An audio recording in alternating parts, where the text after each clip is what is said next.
Всем привет! 2 дня ничего не снимал. А нет, не ленился, а наоборот, трудился в поте лица. Позавчера утром закончил обрабатывать видео, ответил на ваши комментарии и сразу в столярку пошел подготавливать материалы для ульев. 5 часов проработал беспрерывно за станком. Пришел, приготовил ужин, покушал, сходил кроликов покормил и еще 3 часа. Устал с непривычки, но зато хоть хорошо, что выспался. Как лег, так сразу и уснул. Да и шабда где-то на улице всю ночь гуляла, не беспокоила. А вчера практически весь день кроликов порядковал. Нашел покупателей для 5. Как раз освободил ту клетку, которую в прошлом видео ремонтировал. Больше 3 часов я с ними провозился. Ну а с обеда уже развозил. В итоге в среднем тушка завесила по 1,9 килограмма. Но это без печени, ее-то для себя оставил. И выручил за них 143 рубля, это где-то около 45 долларов. Можно сказать, что затраты на корма за 2 месяца вернулись. А эти дни планирую ульями заниматься. До весны осталось 10 дней.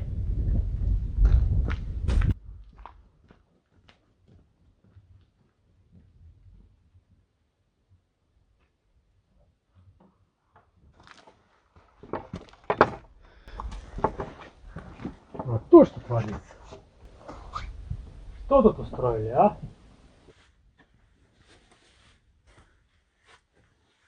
Что тут за сборище? Вот и пропажа нашлась. Шада, ты чё домой не приходишь? А? Ну слазь. Иди домой, Шада. Пошли домой. Походу моя девочка загуляла, почувствовала приход весны. Хотя же вроде бы не март еще. Но поклонники уже поют серенады под окнами.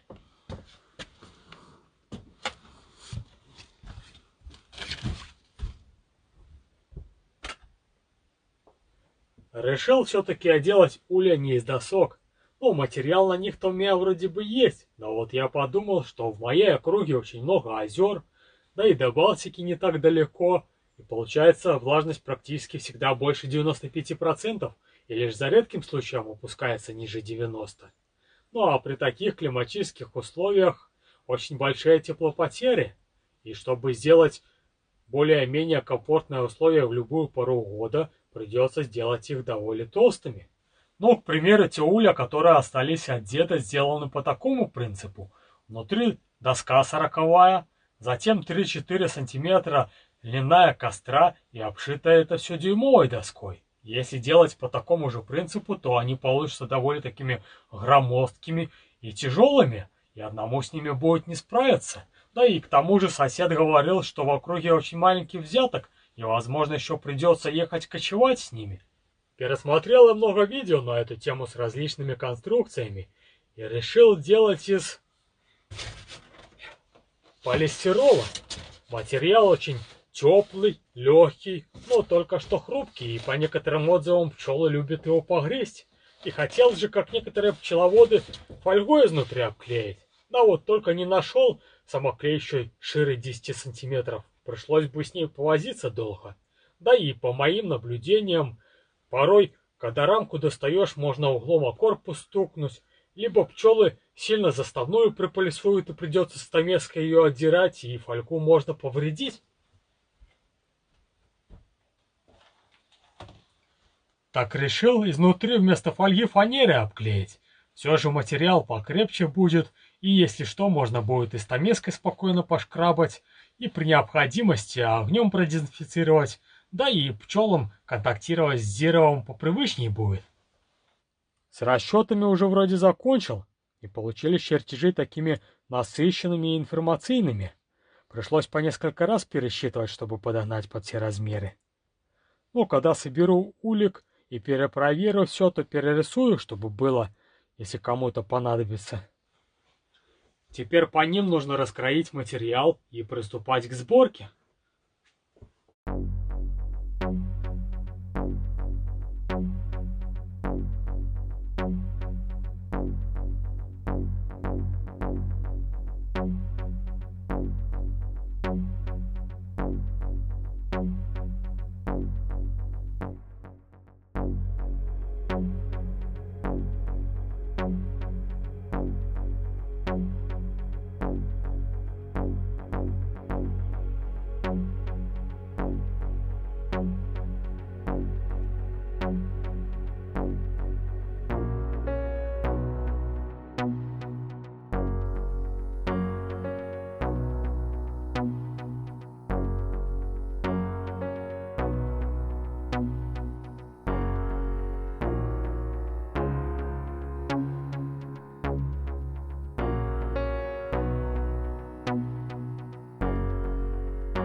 Пришлось столярку переоборудовать, чтобы справиться с задачей одному.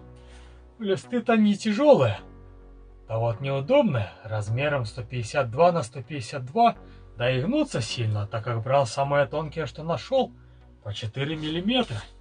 Ну, по идее, должно хватить, даже намного толще, чем фольга. Еще нужно с пенополистиролом разобраться. Должно быть полегче, все же размеры поменьше, да и поплотнее. Его брал в 3 сантиметра толщиной.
Ну вот, можно и вздохнуть.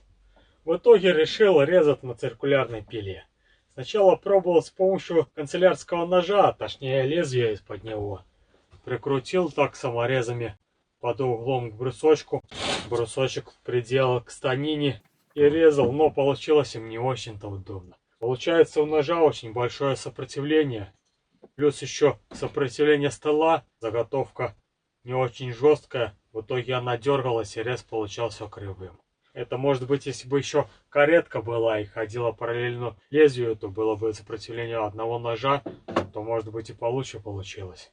А вот делать его тоже накладно, да нужно на всю длину листа 1,5 метра. А пилой быстренько, ровненько, ну только что это пыль приставучая, да и то большую половину пылесос забирал. Ну а ту, что не успевал, из-за статического электричества прилипало к столу, либо ко мне и позже пособирал.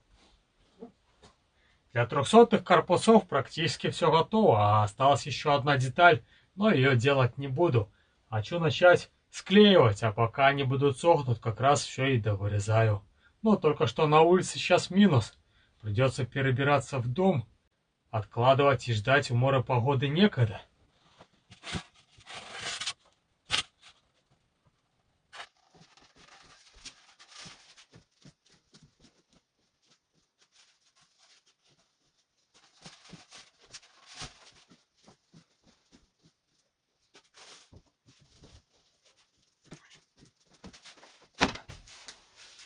Что-то я в последнее время какой-то рассеянный стал. То с рук все валится, то забываю. Может, на меня так своеобразно приближение весны действует? Ну, серенады петь под окнами некому, так маразм проявляется. Сейчас принес заготовки и обратно в столярку относил. Забыл глянец соскрабать. Ну, они-то не тяжелые. Да вот только времени жалко, его и так категорически не хватает. Да еще и пока нес, обронил, пришлось собирать. Ну, наждачкой орудовать в доме не стал, пыли и так тут хватает. То со столярки принесу, то с древми вместе. Да и потом бы больше времени ушло на то, чтобы собрать ее. Пришел сейчас ко мне гость очень странный. Первый раз такого вижу. Сейчас покажу, если не убежал. Пока сбегал за телефоном. О, сидит. Не знаю, что это за чудо такое. Сейчас покажу.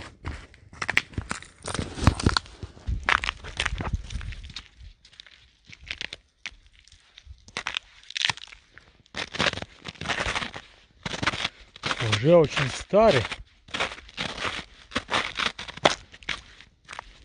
Даже не знаю, не собака.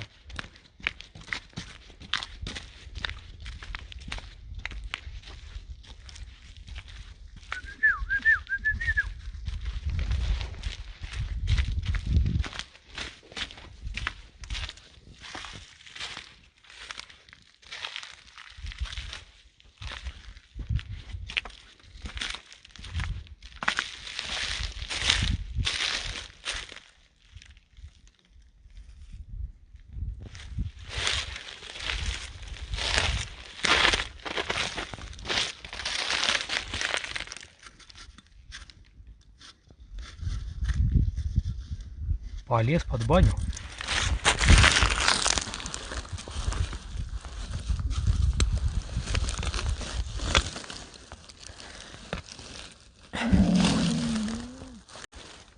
Надо вытаскивать, а то если там застрянет, то потом...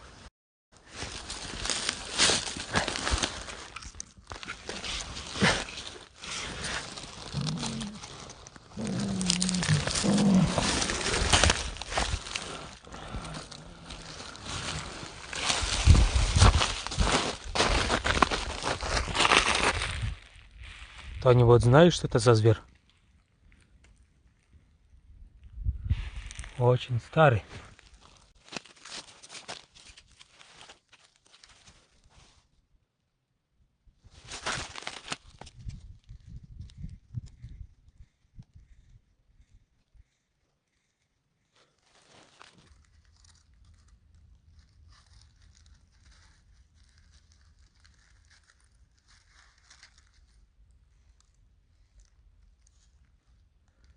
Молочко не хочет пить.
Практически закончил, осталось тут пару штук. А улица уже давно стемнело, но хотела закончить сегодня и не откладывать на потом. Здесь как раз подходит выражение «раньше сядешь, раньше выйдешь», так как склеиваю клеем ПВА класса D3, а ему для полного высыхания необходимо 24 часа.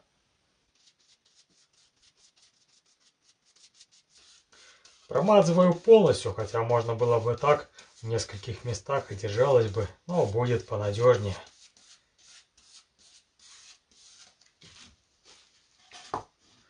Фанерку же приклеиваю так, без каких-либо приспособлений, можно сказать, на глаз. Старался ее и пенополистирол вырезать в размер, да и размеры подобраны так, что торцы совпадают. Вот по ним и выравниваю. Ну а снизу добавляю такую планочку и уже равняю по ней. Тут главное, чтобы все углы были вырезаны в 90 градусов, иначе собрать не получится.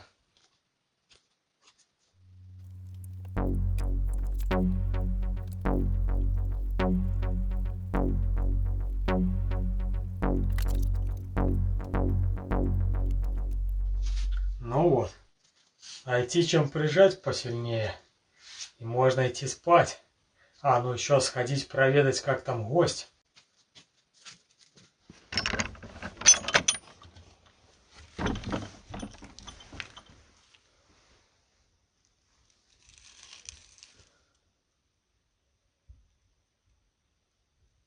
Дышит, еще живой. Я тут загуглил, что это за животное. По всем признакам показывает, что опоссум. Такая же длинная острая мордочка, кругленькие ушки, длинный хвост. Да вот только что ареал обитания их — континент Америка. Давал молочко, пить не стал. Пробовал корм Шадодова, тоже отказался. По семечкам в помете заметил, что яблоки ел раньше. Нашел он какое-то еще более-менее нормальное, тоже есть не стал. Я вот думаю, что скорее всего он уже последние часы доживает. Поэтому и попутал день с ночью, и мне попался на глаза, потому что так они написано, что обитают возле водоемов и охотятся только по ночам. Ну, посмотрим, что с него получится. Устроили такой небольшой ему хоспис.